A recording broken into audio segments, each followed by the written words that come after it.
আমি শুধু একজন খামারি নই, পাশাপাশি টুকটাক প্রাথমিক চিকিৎসার মতো সেবা দেই পশু পাখিকে। তাই তো সকাল সকাল আজকে যাচ্ছি একটা খামারে হাঁসের কলেরা রোগের ভ্যাকসিন দিতে।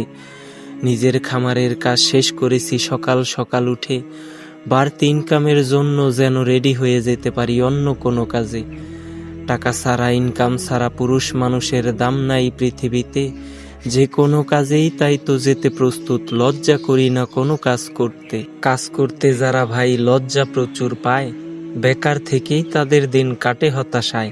গরুর গোবর, হাঁসের শেড পরিষ্কার আমি নিজেই করি। অঢেল টাকা পয়সার মালিক হলেও যেন না হয়ে যায় আমি অহংকারী। হালাল ইনকাম খেয়ে বেঁচে থাকতে চাই, যদিও হয় তা অতি কম। হারাম ইনকামের কোটি টাকায় ও লাথি মারি থুতু দেই হয়ে হারামের জম। উদ্যোক্তা নাসির আমি বলি সবাইকে, চাকরি না পেয়ে বেকার যারা আসো, কাজকে ছোট বড় না পেয়ে লজ্জা শরম বাদ দিয়ে সামনে যে কাজ পাও সেটাকেই অনেক ভালোবাসো।